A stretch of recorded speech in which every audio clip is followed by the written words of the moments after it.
नमस्कार दोस्तों, marketing channel में आपका स्वागत है। दोस्तों, आज का वीडियो आपके लिए बहुत खास होने वाला है। तो जो लोग नए मेरे चैनल से अभी जुड़े हैं, रिक्वेस्ट है चैनल को सब्सक्राइब कर लीजिए और अगर आप पहली बार देख रहे हैं तो भी सब्सक्राइब कर लीजिए, बेल आइकन प्रेस कर दीजिएगा। वीडियो को एंड तक देखिएगा और अगर अच्छा लगे तो लाइक और कमेंट करके ज़रूर जाइएगा। दोस्तों, अभी हाल ही में हमने क्रूड की एक ट्रेड बाय की थी, बिल्कुल यहाँ पर ही हमने बाय किया था उसे, ठीक है? और 5,700 की पुट थी जो कि 135 से 137 की मेरी रेंज आ रही थी और उसके बाद यहाँ से उसने 170 का टारगेट था जो भी 175 दिया था, ठीक है? तो अब ऐसे मार्केट में अगर इस तरह का ब्रेकआउट मिले और फिर भी हम पुट की ट्रेड बाय कर रहे हैं, या फिर आप ये देखिए निफ्टी का, ठीक है? निफ्टी में मैंने बना भी रखा होगा, ये देखिए। मैंने एक बॉक्स पैटर्न में निफ्टी ने इस तरह का एक बॉक्स बना रही थी आज, और ये एक पहले की ट्रेंड लाइन है, ये गई, ठीक है? वापस नीचे आई, यहाँ से 2 बार सपोर्ट लिया, फिर गई। फिर यहाँ से नीचे आई और इस तरह से फिर गई। अब यहाँ पर हमने पुट की एक ट्रेड बनाई थी जो कि यहाँ से बहुत अच्छा रिटर्न देके गई थी हमें। तो इस तरह की स्ट्रैटेजी सीखने के लिए आपको थोड़ी-सी मेहनत करनी पड़ेगी और एक गाइडेंस की ज़रूरत पड़ेगी। तो अगर आप गाइडेंस चाहिए तो आप मुझसे ले सकते हैं। मेहनत आपको खुद करना पड़ेगा और आपको जो है थोड़ी-सी मेहनत से आप एक सक्सेसफुल ट्रेडर बन सकते हैं। लेकिन इसके लिए आपको थोड़ा मेहनत करना पड़ेगा। लास्ट टाइम मैंने जो है आपको आज 12 तारीख है ना? ओके। ठीक है, लास्ट टाइम अभी हमने जो डिस्कस किया था वो 10:30 की कैंडल पे किया था। तो 10:30 की कैंडल हमारी ये बनती है और उसके बाद हमारा मार्केट ये आया है। आपको एक अच्छा इधर भी दे गया था, ठीक है? तो इसके पहले भी अगर आप देखा जाए 11 तारीख को, तो आपकी 10:30 की कैंडल है ये, ठीक है? हाई ब्रेक हुआ है और उसके बाद आपको अच्छा खासा मिल गया, लेकिन ट्रैप हो जाता है उसके समय। आपको ट्रैप से बचने के लिए मार्केट के जो है पैटर्न के साथ, जैसे कहते हैं ट्रेंड इज योर फ्रेंड, तो आप ट्रेंड के साथ चले। आप फालतू की चीज़ों में ना पड़े, ज़्यादा बेटर रहेगा। अपन डिस्कस कर लेते हैं कल। तो निफ्टी में अभी नीचे थोड़ा सा स्पेस और बाकी है, जो कि हमारा एक सपोर्ट लेवल बन रहा है जहाँ से मार्केट 2 बार उठा है, ठीक है? यानी कि 350 से ये वाला एरिया, 400 से 350 वाला एरिया, ठीक है? ये 350 40 से, सॉरी, 340 से लेके तो ये जो एरिया है 385-90 तक का है, 400 तक का ले लीजिए आप, ठीक है? हाँ, 400 तक का। ये जो एरिया है ये आपका एक बाई ज़ोन है। ये अगर लो भी टूटता है तो नीचे एक सपोर्ट आ रहा है 280 पे। वैसे 280 तक काफ़ी कुछ मिल सकता है। अगर यहाँ से 300 का टूटा और ये तो 50-60 पॉइंट में हम 20-30 पॉइंट 40 पॉइंट आराम से मिल सकते हैं, ठीक है? तो आपको करना क्या है? आपको करना है, अगर फ्लैट ओपन होती है, ठीक है? बैंक निफ्टी अगर फ्लैट ओपन होती है आपकी और फ्लैट ओपन होकर ऊपर जाती है तो इस किसी रेंज में, जहाँ ये 15 मिनट का 50 डीए में आ रहा है, ठीक है? 500 के ऊपर और 550 के नीचे ये एक नया सेलिंग एरिया बनेगा, या फिर इस किसी रेंज में अगर जाती है तो यहाँ से रिवर्सल होने पर पुट का ट्रेड आप प्लान कीजिएगा। मैं पेन ऑन कर लेता हूँ, पेन ओपन करना भूल गया था, ठीक है?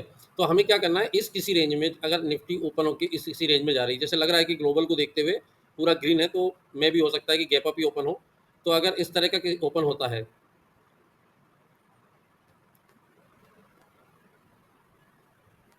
ओके, अगर यहाँ से ओपन होती है इस तरह इस किसी रेंज में आके और यहाँ से अगर रिवर्सल दिखता है, ठीक है? या तो 15 मिनट की, पिछली 15 मिनट की कैंडल का लो ब्रेक होना चाहिए, ठीक है? या फिर कोई सेटअप बनना चाहिए, ठीक है? अगर इस तरह का कोई यहाँ से फिर आके नीचे आती दिखे तो फिर हम यहाँ से यहाँ तक के टारगेट प्लान कर सकते हैं।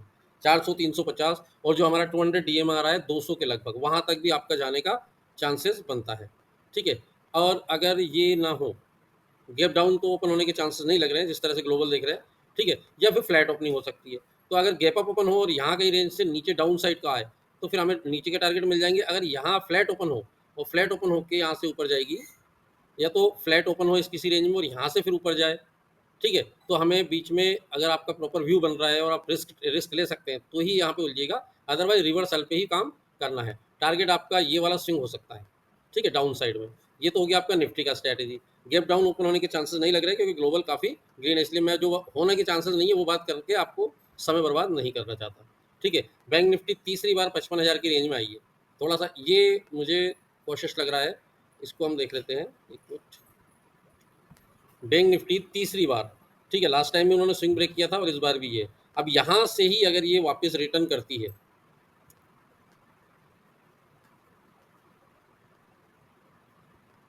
ठीक है?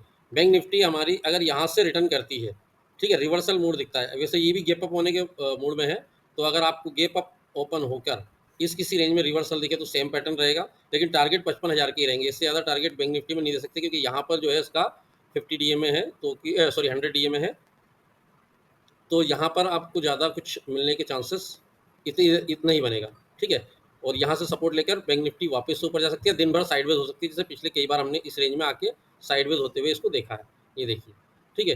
तो अगर यहाँ से कुछ रिवर्सल मिलता है तो आप यहाँ तक के ही टारगेट प्लान कीजिएगा, यहाँ पे फिर साइडवेज होने के चांसेस हैं। दूसरी चीज़ ये कि फ्लैट ओपनिंग हो सकती है, गैप डाउन होने के चांसेस तो लग नहीं रहे। अगर फ्लैट ओपनिंग होकर और फर्स्ट 15 मिनट की कैंडल या ये लास्ट 2 कैंडल का जो हाई ब्रेक करे या 55,100 के ऊपर निकले, तो फिर हम 55,250 तक के टारगेट इसमें रख सकते हैं, ये वाला स्विंग, ठीक है। बट इधर भी रिस्की है, तो प्रॉपर जो सेटअप बनता है, अगर आप मेरे साथ ट्रेडिंग करेंगे तो सॉरी, अगर आप मेरे साथ काम करेंगे तो मैं आपको लाइव मार्केट में भी सिखाता हूँ, तो आप वो भी सीख सकते हैं।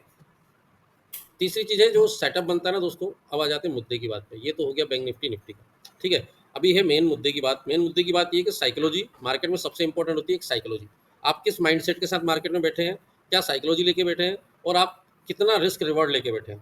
कई बार क्या होता है, ये देखिए 15 मिनट की कैंडल ने हाई ब्रेक किया, लेकिन ऊपर देखिए आप 2-2 मूविंग एवरेज आ रहे हैं। क्या ये ब्रेकआउट आपको सक्सेस रहेगा? अगर किसी के पास ये सपोर्टेबल टूल्स नहीं है, तो वो क्या करेगा, कैंडल का हाई ब्रेक हो गया, ले लो एंट्री, और फिर गया नीचे, ठीक है। ये यहाँ पर देखिए, यहाँ पर कैंडल का हाई ब्रेक हुआ, अगर आपने यहाँ एंट्री लिया तो एक 15 मिनट के लिए आपको अच्छा खासा ग्रीन देखने को मिला है। तो कभी भी अगर आप ट्रेड करते हैं या इस तरह की चीज़ें करते हैं, सिर्फ ब्रेकआउट ब्रेकडाउन पे ही काम नहीं करना है। ये देखिए यहाँ पर ये गई थी लास्ट टाइम, ये हुआ, आज ओपन होने के बाद फिर इसी रेंज में गई। अगर इसी रेंज में किसी ने पुट की एंट्री बैंक निफ्टी में बनाई होती तो एक अच्छा खासा टारगेट यहाँ पर देखने को मिलता है। क्योंकि और एंट्री कब बनेगी आपकी, ये बीच का ब्रेक होने का क्लियरली एम बना है, ठीक है ना। ये आपका रिटेस्ट हो गया और ये टारगेट भी हो गया। तो कहने का मतलब आपको छोटे छोटे पैटर्न समझने होंगे। जैसे मैंने निफ्टी में एक पैटर्न देखा, बॉक्स पैटर्न बना, ठीक है। ये अब ये मार्केट में चलते हुए आपको आना चाहिए ना, सीखोगे जब ही तो आओगे। जब तक आप सीखोगे नहीं, ऐसे कैसे बना सकते हो। सेंटर की साइज देख लीजिए, टारगेट भी मैंने निकाला था, बिल्कुल बकायदा टारगेट मिला आपका। सेंटर की साइज ये यहाँ से आया था, ठीक है, 559, यानी कि 24,560 से लेके 24,540, यानी 80 पॉइंट का टारगेट यहाँ से मिलना चाहिए। जैसे ही ब्रेकडाउन हुआ, ठीक है, तो 40 पॉइंट ये और लगभग लगभग ये देखिए आप, ठीक है। तो प्रॉपर देख, जितना है ना साइज होता है उतना ही टारगेट आपको नीचे, या यहाँ से ब्रेकआउट होता है तो उतना ही टारगेट आपको ऊपर देखने को मिल जाता है। तो थोड़ा सा सीखने के ऊपर अगर फोकस करेंगे तो आपको हर चीज़ें समझ में आ जाएगी। मार्केट खुद आपको बताएगा कि अब वो क्या चाहता है, लेकिन जब तक आप सीखोगे नहीं, जब तक आपको आएगा नहीं, तब तक आप ये चीज़ें नहीं कर सकते। तो जितना हो सके कोशिश करें सीखने पे फोकस करें, ठीक है। चार्ट पैटर्न बहुत सारे होते हैं, इनको भी समझें, क्योंकि ये काम करते हैं। इनमें ट्रैप जो आप बता रहे हैं, अगर आप समझ बूझ के साथ बैठे हो तो फिर ट्रैप नहीं होगा। लेकिन अगर आप रियल सिर्फ ब्रेकआउट ब्रेकडाउन पे ही काम करेंगे तो नहीं होगा। ये ब्रेकआउट हुआ, उसके बाद अगली कैंडल यहाँ गई, और उसके बाद देखिए आप, नीचे मूविंग एवरेज था, यहाँ तक हमारी कोई एंट्री नहीं थी, ठीक है ना। उसके बाद यहाँ पर जो मूविंग एवरेज को ब्रेक किया इसने दोबारा, फिर एंट्री बना, तो एक अच्छा खासा टारगेट हमें यहाँ भी देखने को मिल गया था। तो कभी भी अच्छा, ये ब्रेकडाउन हुआ, अब यहाँ मूविंग एवरेज है, यहाँ पे आप ट्रेड लोगे, ये फिर ऊपर मार देगा। तो इसलिए कभी भी जो है प्रॉपरली क्लियर सेटअप के बाद ही काम करें, और उसके लिए सीखें। जितना सीखने पे फोकस करेंगे मार्केट में, उतना ही आप ज़्यादा मार्केट में सर्वाइव कर सकते हैं। वीडियो अच्छा लगा हो तो बिल्कुल लाइक कीजिए, कमेंट कीजिए, अपने दोस्तों के साथ शेयर कीजिए, नए जुड़े तो सब्सक्राइब कीजिए। जय हिंद, जय भारत।